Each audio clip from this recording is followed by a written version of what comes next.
Hi, and welcome to another exciting episode of the Andre The Beast Crayton Show. Today is, like I said, another exciting day where we're able to provide that beast mindset and informative, educational information with the solution. That's the key. You can provide information all day long, but you got to have a solution because that's what people want to know. They want to know the who, what, where, when, and the whole nine yards.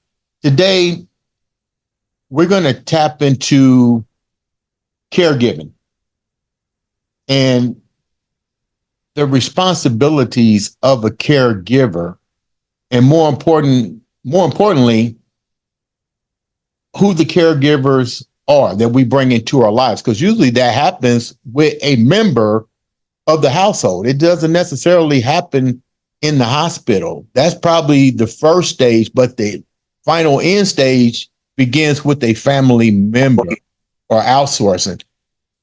Today's guest is all the way from Dallas, Texas, a good friend of brother Steve Jefferson, Indianapolis' own, who's now in Dallas, Texas, referred her because he knew she had a great story and it should be shared on this platform. I'd like to welcome to the show all the way from Dallas, Texas, Miss Pat Bailey. Pat, how you doing? I'm so good today, brother Andre. How are you doing? I'm great. Anytime there's a Dallas fan on the show, Dallas Cowboys, brother Steve Jefferson, I'm all about it. Yeah, Steve is the truth. He is the truth. That's the great connector right there. Yeah, he gave me your information. I read the information. Before we get started, tell the viewers a little bit about you. Did you grow up in Dallas, Texas? Is that your native town? Actually, so let me see if I can say this succinctly for the people on your show. Okay. I am not from Dallas. I am actually from Chicago. Right up the street. Right up the street. My grandparents lived in Indianapolis. I have a brother that still lives in Indianapolis, by the way. Okay. You may know him. I mean, he's a skater. He's serious, and that's where I got the relationship with Mr. Steve Jefferson. I've been in Dallas now since '96. I come from hair care. So I was a senior level executive launching hair care brands all of my life. Was repositioned here in Dallas to take over a role managing brands that everyone knows. I.e., I started with Pink Oil Moisturizer and moved on to Comb Through and Just For Me. How about that? Man, look, I still use those products. And I'm happy you do, because I will tell people in a heartbeat, Glistener and Grease sent my son to FAMU on a full ride, my ride, that checkbook. Okay. Okay. And what happened is that in getting here to Dallas, I got a call one night. It was a state of frantic perspective. And my mom had been diagnosed with Alzheimer's, and it became clear that we needed to establish a plan. And in this instance, I brought her down to Dallas, Texas, for me to take on that role that I was assigned as a very young child, actually. I always knew I was going to be my mom's caregiver. Right. It set me on a journey about that. Even though I was traveling 52 trips a year, I needed to take care of her. And from that moment, it then led me into becoming a caregiver coach, Pat Bailey. How about that? Now, let me get this straight. Your mom was in Indianapolis when this diagnosis took place. Did I get that right, or was she in Chicago? No, mom was in Chicago. Okay. And I guess the weather conditions would be better for her in Dallas than Chicago anyway, especially when you're dealing with any type of life-threatening health conditions. Environmental conditions could or may play a key in longevity to some degree. Would you agree? I will agree that environment is important in the lane of Alzheimer's. There were safety conditions that we were addressing as a family, but she was not alone in Chicago, and that helped as well. Really and truly, it was the role of caregiving and understanding it from the space of Alzheimer's brings forth a lot of issues on how you're going to navigate the journey. The average age of a person after diagnosis and living can extend anywhere from 7 to 15 years, depending upon the level of care that they had. In the case of mommy, was 7. The issue of her coming here was, I just am that anal middle child, and I needed to take on the responsibility that was given me And in this instance, we were able to chronicle the process. Or how do you care for an adult with a debilitating disease and then maintain your life as well? And that those monies that are needed, in this case for mom, it was about $100,000 out of my personal pocket to care for her over the 7 years. That includes And families are. does that include medical and then the additional budget going into your house, correct? The $100,000 that was out of pocket was specific for her, associated with assisted living facilities, Okay. associated with caregiver nurses as well, associated with her medication. The medication at that time was not covered by Medicare, by the way. Mm-hmm. Her actual Alzheimer's drug was $150 a month.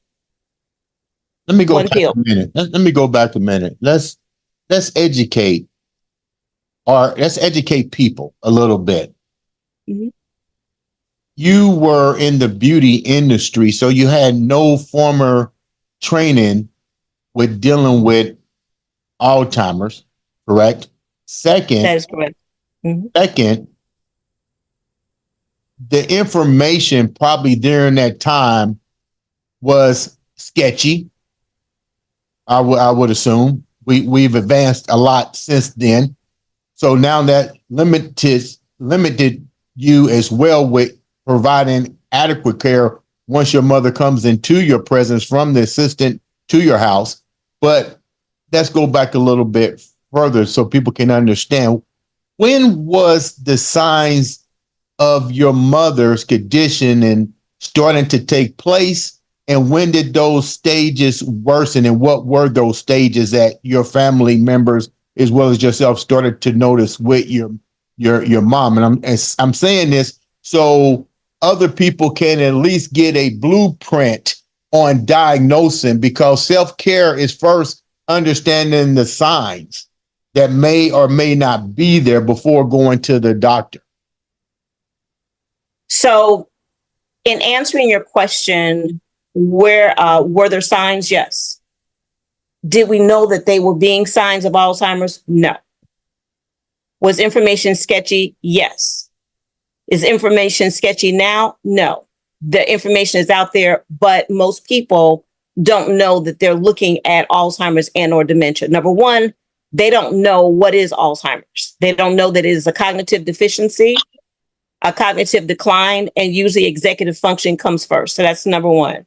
Number two, they don't know that it is actually under the umbrella of dementia, meaning that Alzheimer's is one form of dementia. The other forms of dementia can be vascular, Lewy bodies. People heard a lot about Lewy bodies more recently in the last 3 to 4 years because of Robin Williams. What is that? The other side. What is that? And what that means is that there are different types of dementia that presents itself differently. So when you're looking at somebody with Alzheimer's in particular, which is approximately anywhere from 60 to 80% of all dementias, by the way, and I want to note for your audience is also 2/3 women, just out of clarity.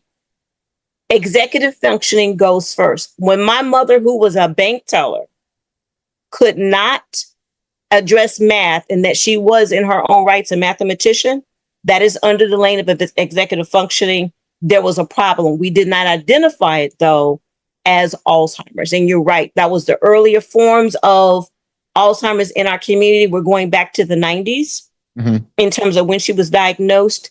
And you're absolutely correct. There was no blueprint.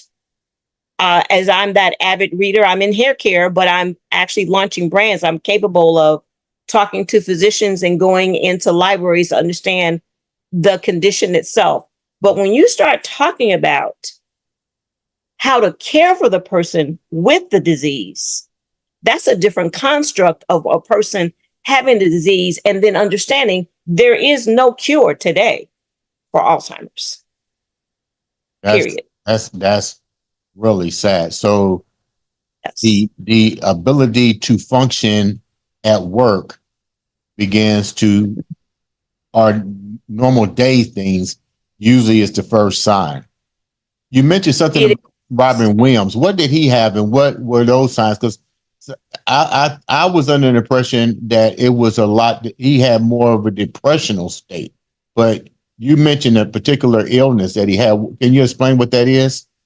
Well, I won't, I'll stay in my caregiver coach lane and not the physician lane. But what I will say is Lewy bodies, Right. as with a lot of dementias, which includes Alzheimer's, can have a person have what looks to be a personality disorder. They're not the same. They're not the same. It could be they're depressed, the crying, the moodiness, the isolation meaning that they no longer want to do what they once did, the outburst, the not friendliness, the typically with Alzheimer's is the lane of repeating themselves over and over again. And what becomes interesting about it is in that we don't know that it's presenting itself. We actually then don't know how to talk to our loved one, and we don't know, which is the most frightening aspect about it, how to present it to their physician so that they can get care. So as we do this wonderful conversation today, we need to leave the audience with steps they can take, because there's probability with 1 in 2 Black families impacted by Alzheimer's disease. There are several members in your audience that are seeing Alzheimer's in and around their life with their loved ones, and that Alzheimer's is presenting itself as early as 50 years of age now. I'm saying it. They don't know what to do. Yeah. And I didn't understand it at first, but I saw the mood swings. I saw the repeated behavior patterns, the going back to different states of earlier development, going back to early moments of a person's life, but can't understand what's going on today. And it was very hard for me because I didn't want to accept what I was seeing from a family, coming from my family member, which was my dad. And I was like, excuse my French, what the fuck just happened, dude? Like, less than a couple of years ago, you're driving down, 38th Street with music going and we're hanging out, and all of a sudden the whole world has changed. But I wasn't, let me put it like this. I knew about it, but I was stubborn to accept it, if that makes any sense, because it happened too close to home. And when it happens too close to home, it's a complete mental mind change for not only like you as a caregiver, but a family member themselves that hate to see that this is happening and there is no cure for it. You just have to watch it play out. You know what's interesting? I'm able to audible often. I am an ordained minister. I am a certified dementia practitioner and a certified belief therapist. This journey of my mom having Alzheimer's allowed me to actually develop my purpose in my life. I know this is where I live. But the thing that I can say to people, you are either going to be a caregiver or you're going to be cared for. And I find it ironic that we're having this discussion on Mother's Day weekend, just out of clarity, right? Yeah. The lane of what we call deniability is extremely important in this process. We have something that we teach from called the caregiver wheel, which we actually addresses the deniability. Then you go through discovery, and then you go to management. Right. Because if it is reasonable for us to deny it, what I just really want people to do and accept is, it's coming. That's the reality. That allows us to be predictive. And that's what I'm more interested in everybody beginning to wrap their arms around, so they can actually look for it. They need to be predictive for any and everybody over the age of 50. We need to watch ourselves. We need to address our memory gaps ourselves, but we need to know what to do when we see it. Who do I talk to? How can I get a list of understanding of what may be happening? Because Alzheimer's presents itself about 10 to 20 years. It's actually prevalent. Let me say that differently. It's prevalent 10 to 20 years before you ever see it, before it presents itself. Okay. How is that? And so what happens is that you're living with it. And let me give you a really cool example of that. And I'm going to go to the Black community specifically. Okay. We know the rampant diabetes, uncontrolled hypertension. There are vascular disorders associated with heart disease, sleep disorders, racial discrimination, stress, environmental conditions, genetics, menopause. All of these lanes lead to dementia. And we don't know that. So if we own that, it then says, let me take that construct and put it into buckets, manageable buckets, right? I need to control my numbers. I need to have good cholesterol numbers. I need to have my diabetes under control, my A1C numbers correct. I need to have my hypertension numbers correct so I can take care of the medical, right? I need to deal with, am I sleeping? If I'm doing the sleep of 4 to 5 hours a night, your brain is not cooling down. What does that mean? That means your brain is not able to cool down to take care of itself because you're not taking care of yourself. So if we understand the brain is responsible for the heart beating, the brain is responsible for all the functions in our body, we then begin to actually address the subject of brain health. Environmental, where we live and how we live and how we eat, all these things matter. So really and truly, I live today. I like to frame it from the standpoint of my pasture as a pastor is caregiving Alzheimer's and aging, but my actual sheep is caregivers because we have the ability and understanding this to be better prepared. And preparation, is not difficult to address. It's common sense. It's common sense, Andre. If we could all do some basic fundamental things, which is be prepared to be cared for, that's going to help us a lot. When you How many people? when you talked about, let's go back a minute. What were the things that you now look back? You lost your mother. I'm deeply sorry for that. But you look back now. What resources do you felt should have been in place to maybe allow a couple more days, a couple more months, and sharpen your skills as a caregiver? Because you touched on something.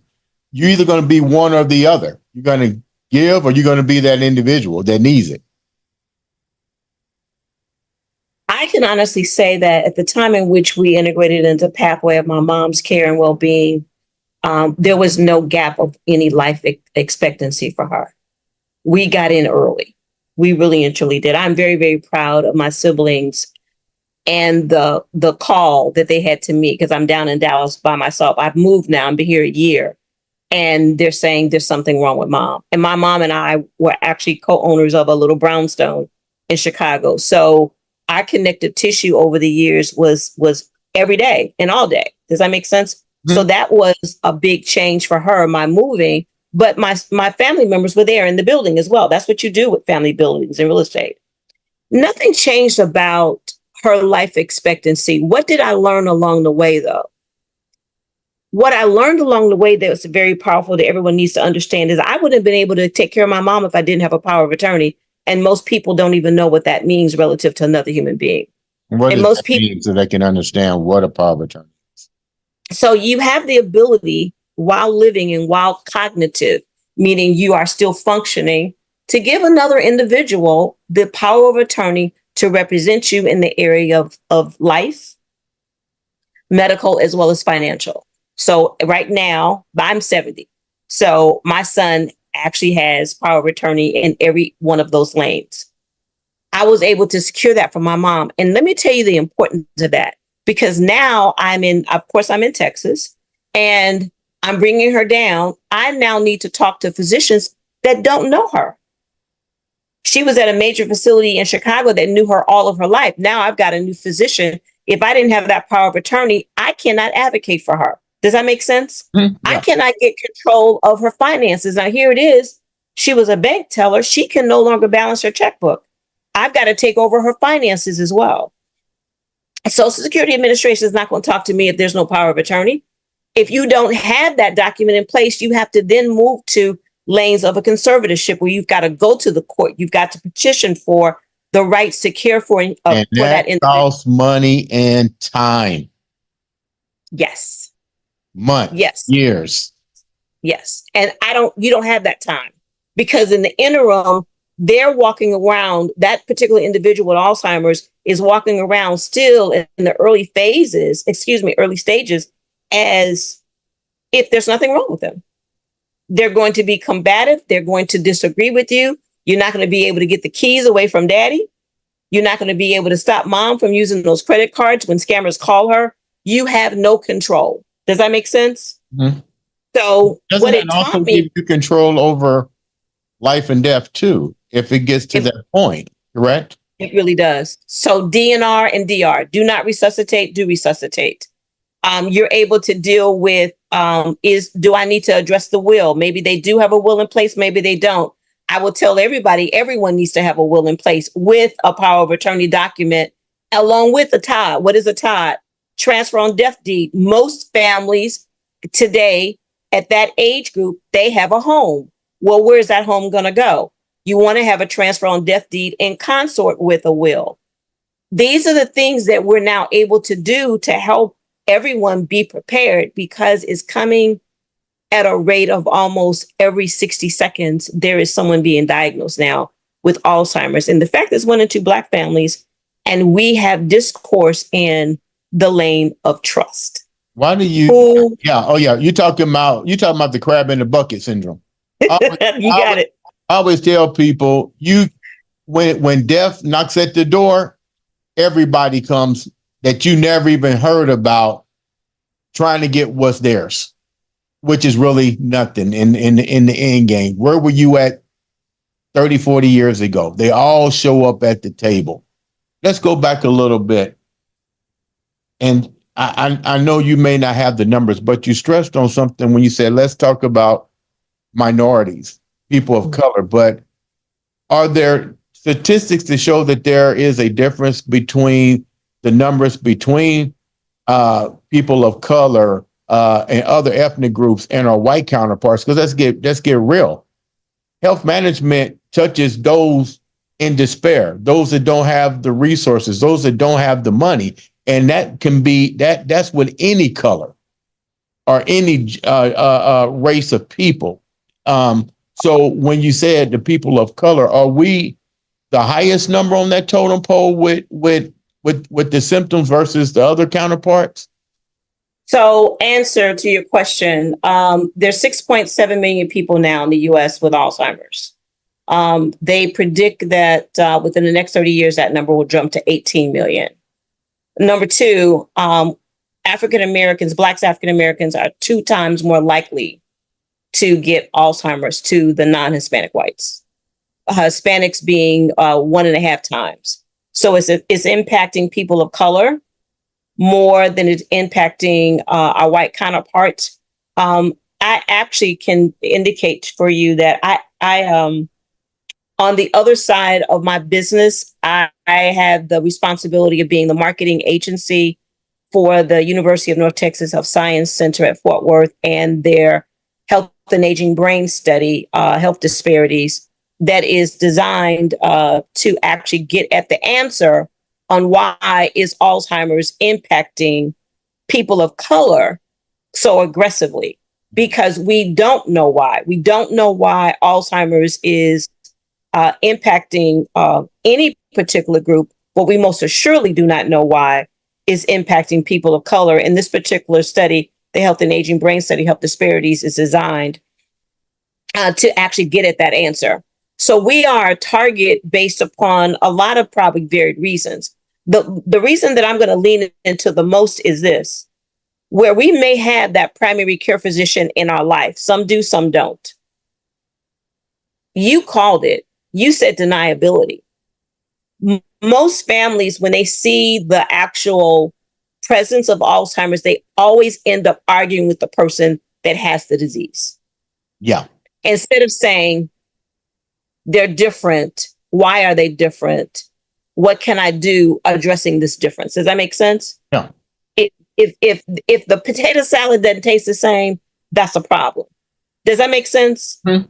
If they're getting lost, if they're repeating themselves, we fight back as a people against our loved one. And by the way, that's really systemic across all nationalities, because I have the pleasure of talking to a varied group of individuals. Everybody's in the lane of deniability. But when you look at our health risks because of our uncontrolled diabetes, our uncontrolled hypertension, there is sensitivity toward that being a problem for us. And we have got to become healthy. And you mentioned something else, and I saw this as well. A lot of us get comfortable and we don't really stop learning. Because I'm not a doctor, but when you're talking about neural impulses in the brain firing off neurons to help heal and repair cells with proper diet and nutrition, the brain, like you said, controls all that. So I see when I'm looking at the people that have this, for some reason or another, their motor skills are somewhat good. They're able to move around, but you hardly ever see the individuals working with their firing off their brain, with having them read, going back to understanding key words and functions and so forth with the brain, actually making the brain become useful, as opposed to letting it just sit there. And eventually, when the brain's not utilized, what's 1 + 1? 2, what's 5 + 5? 10. If you're not firing off those neurons, they basically become null and void. Wouldn't you agree?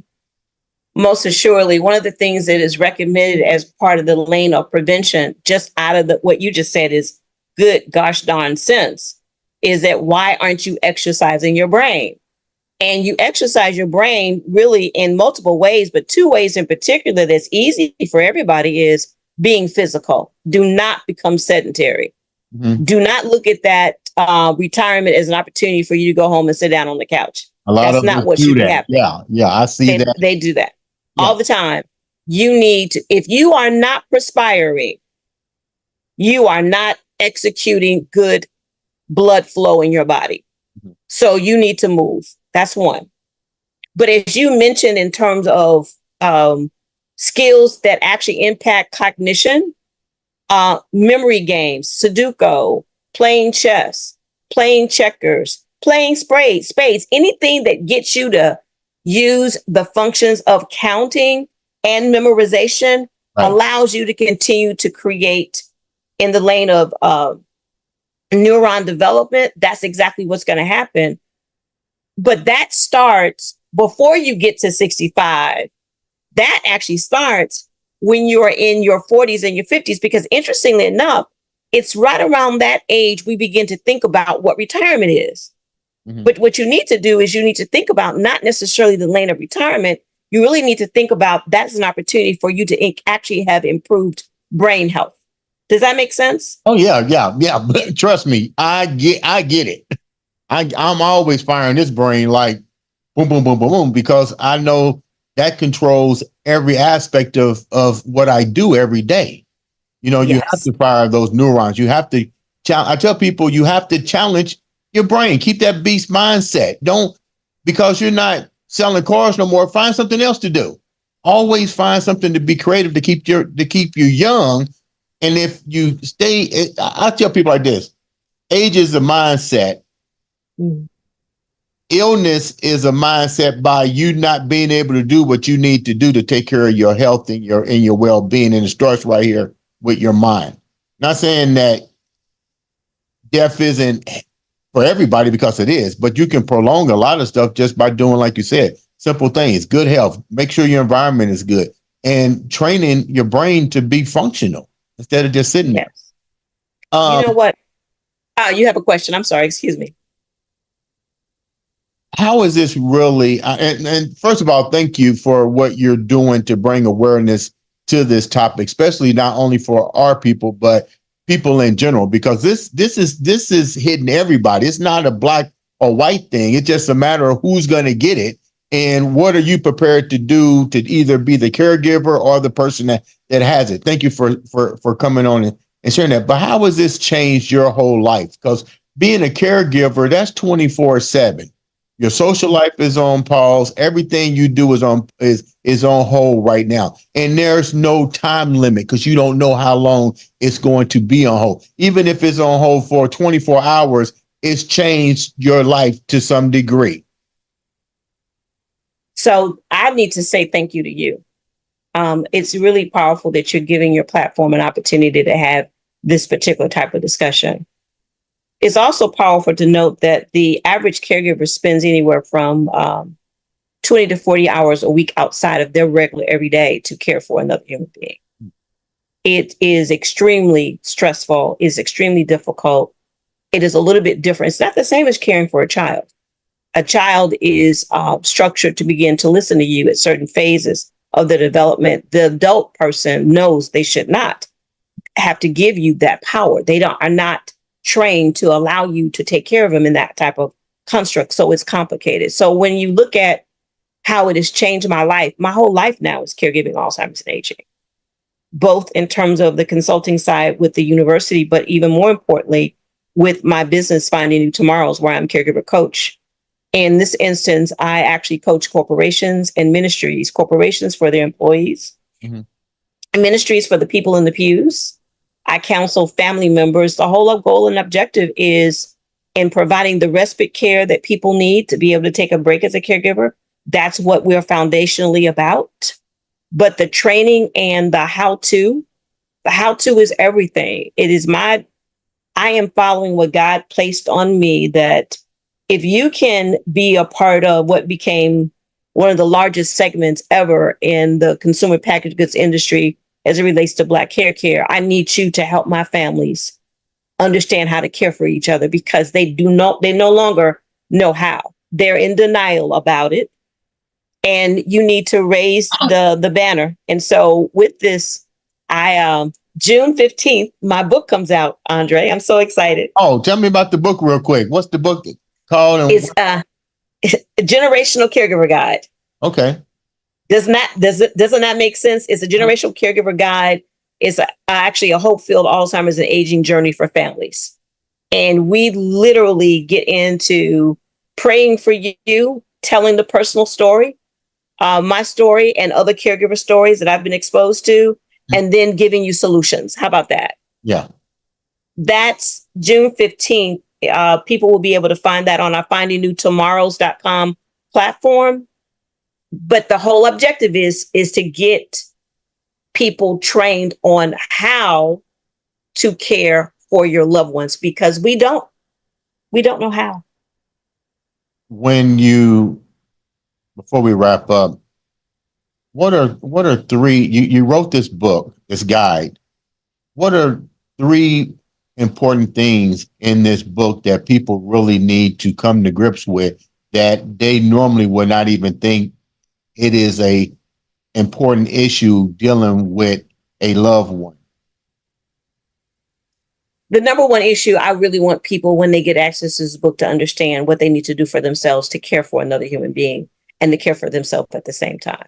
People are now just using the word self-care in an autocratic manner. You don't know what self-care is if you don't know what it takes for you to be even happy. If you don't know what your own joy is. So how is it that you've not crafted a plan in place for yourself to be cared for, and you're about to end up with the responsibility of caring for another human being? I need everybody to come to grips with our reality of being a caregiver just by birth. It's going to happen to you. It happened to you as you saw it with your dad, and your heart cried out when you saw what he was doing. So if we go ahead and accept our role, it's my goal with this book is to help everybody see that they're not alone, that this is a natural process. As God is caring for you right now, that you are to then care for someone else, and that someone else is also you. Then I would have done my job. And then all I got to do now is tell you legally, financially, daily living aids, and address the mindset, what you need to prepare for and how you need to approach it. And then we're all good. We're all on the same page at the same time, helping all of our families learn how to age well together. I would have done my job. I have to give shouts out to my stepmom, who's actually the the care barrier with my dad. I see what she goes through, and my heart goes out to her. I know my father. I see how he is now. It's almost like you said, reverse engineering. You know, he's not a child anymore, even though he may do that, but he still has that, you know, like you said, I'm not relinquishing because I don't know that there's something wrong with me. Um, how can the viewers once again reach out and get this book, and how can they reach out to you personally if they want to get more information and more inspirational stories, and more importantly, even if they just have a question with dealing with it? Because a lot of times we, as what I consider self-care and self-health, is we as a people need to have a close connection with the medical people, our doctors, and a even more closer connection with our families. It don't have to be the whole crab in the bucket family, but we need to select certain people that we know that's going to be there when we need them. Yeah, I love how you said that. So a couple things. There is someone in our life that can actually advocate for us individually, regardless of us having a debilitating disease. And then we are each one of the individuals that may very well have to care for another person. So I teach you about Too Tight Teddy, Too Busy Betty and Bob, Shame Sally, and Resentful Ronnie, which may be the representation of your siblings. I want you to become comfortable with the people that are in and around your life that can help, and those that are probably not going to help. And that if you do need their help, what are some of the tips and tools to motivate them to do different? But in reference to reaching out to me, I love talking to my caregivers. I really and truly do. And I love those individuals who also want to prepare for caregiving. So they can reach me at pat@care-givercoach.com. Mm-hmm. You can also find me on Instagram at Caregiver Coach Pat Bailey.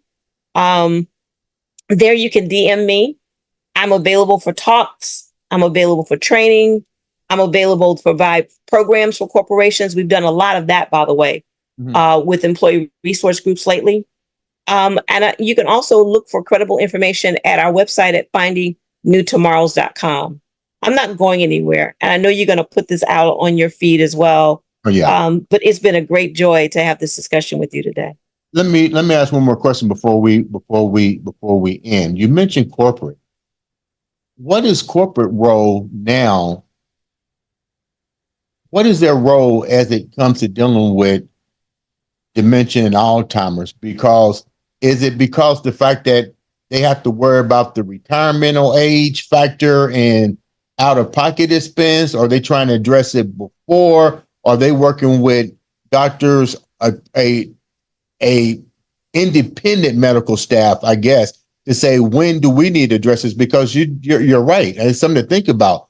When you get 65 years old, those companies either going to have to pay a lot more out of pocket because of pre-condition signs that may not have been recognized. What's the paradox here with the corporations in this?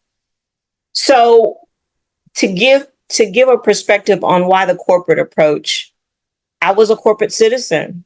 My employers actually at the time, my bosses, and mind you, I was a senior level leader. They didn't know I was caring for a mother with Alzheimer's. By the way, that's constant. Most of us do not talk and tell. We just go in and handle our business. I'm gonna take care of my mom. So I may have been calling on the Walmarts and Walgreens of the world, positioning these brands. I didn't really openly share. I was just trying to handle my business as a whole. The gap in that was at the time in which I got exposed to what's called the EAP programs, which are programs designed for employees of resources that's available. There weren't programs there that were for me. Mm-hmm. Meaning that as a caregiver, how was I going to find financial resources? How was I going to find programs that were going to help assist me It is in that lane that I now have reached out, and I have actually had several different talks via Zoom, in person, with corporate organized events using the employee resource group lane. Mm-hmm. Because even though these diseases may be impacting them medically in terms of how they are themselves a producer in the lane of insurance, mm-hmm. the biggest issue is you've got a workforce that is using PTO and calling in sick that may not be transparent on what's going on, because they themselves may not know what's going on. Does that make sense? Mm-hmm. They just know that their mom and their dad has an issue. And not everybody is facing that, caring for their parent or loved one from Alzheimer's. It includes that they may very well have had a stroke. They could be a variety of different reasons. So in going into this lane now with corporations, is to get them to take a census. Because what we found in having these talks through the ERG groups, you remember I said that 1 in 2 Black families are impacted by Alzheimer's disease? Yeah. You know what's ironic? I did several events recently. I actually was in the pulpit for Resurrection Sunday at a mega church here in Dallas. I asked everybody in the audience to stand who was impacted by Alzheimer's and or caregiver. 50% stand. That's 1 in 2 in my audience. I stood and did an event with a gospel concert with Yolanda Adams, Marvin Sapp. I'm on stage. I do the same thing. I ask anybody and everybody's been impacted by Alzheimer's and dementia and a caregiver, please stand, so that we can clap for them. We can give them some applause and give them their flowers, right? 1 and 2 stood out. When we do these plans with these ERG groups, again, 1 and 2 people. What does that mean? Corporations are not aware of it. And the one that got me the most, I was at a major health organization meeting with their executive staff. They were onboarding me to help them in the doctor's offices address, as they talk to patients and their patient load, anything relative to caregiving, because they can assume over the age of 65, there may be some signs of dementia or whatever, right? Mm-hmm. Do you know what happened at the table? 70% of the people of the executive staff said and started crying while I'm there, admitting that they were caregivers and had not told anyone. This is past suffering in silence right now. Yeah. This lane of denial is bigger than I ever thought it was. But it shouldn't be, because you are going to be a caregiver. That's the model. God made it that way. We need to lean into it, look left, look right, look through our families, look for differences, and also begin to talk to loved ones about how are you doing?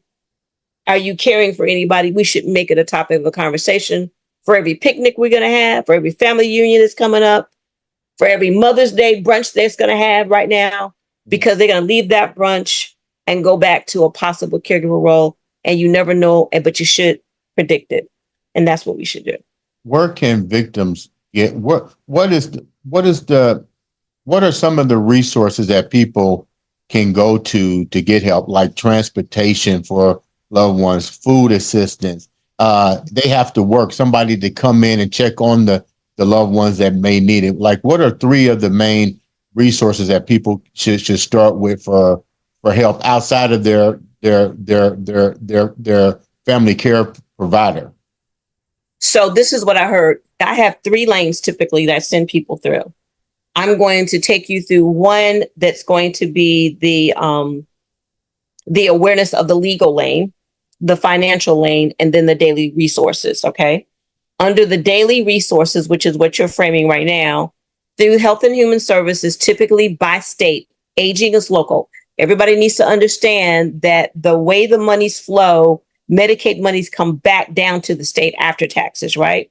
So Health and Human Services at the federal level has an arm also at the local level. It is there on those Health and Human Services departments' websites that you're able to look and see caregiver resources. Now, we do have, if they email me at pat@care-givercoach.com, we have a curated list by state of what resources are available. And we will help you get to those. So in that link, you're going to be able to understand where do I go to possibly be funded, actually get underwriting monies to be a caregiver. Some states are offering that right now. That's really powerful to know and understand.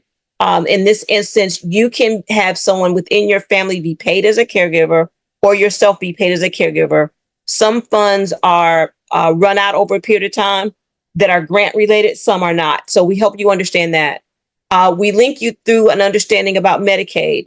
When you look at the average amount of money someone receives for their Social Security, and now they have a debilitating disease, you need to get them qualified for Medicaid. We send you to the sites to understand how to do that. So you're right in the beginning. You're about to go back to school. Does that make sense? Mm-hmm. You're going to go back to school because most of us, even that's part of this call today, they have no idea that in the case I'm 70, I have an understanding of Medicare because now I've had to do it.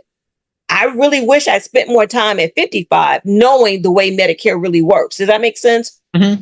Knowing what to sign up for. Do I sign up for Advantage type plans or do I sign up for the traditional? All of these things we try to get you informed and educated. Now, I am going to do, Andre, and I would like to stay in contact with you about this, an online session breaking these 3 lanes down. Does that make sense? I would love that, to be a part of that. Yeah. Yeah, it's going to be powerful to then also hear from other professionals. I also am very, very conscious of people understanding their wealth model when I talk about transfer on death deed. So you're able to protect and incubate your home. So those monies will be available for when you need to use it. The fact that you need to have a will.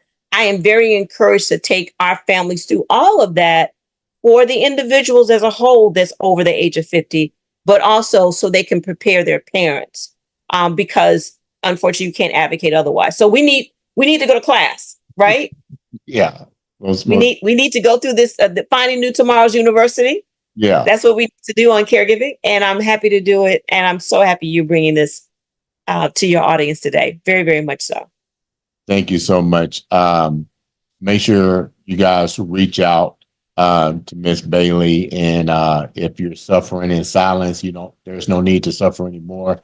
This is a situation that's going to affect everyone, not just 1 out of a million, but it's going to affect everyone. The thing is, do you have the resources to deal with it, to keep your mental beast mindset going strong? So if you are a caregiver, you can be of an impact versus a burden to the individuals that you come in contact with. Ladies and gentlemen, this has been another exciting episode of the Andre the Beast Crayton Show.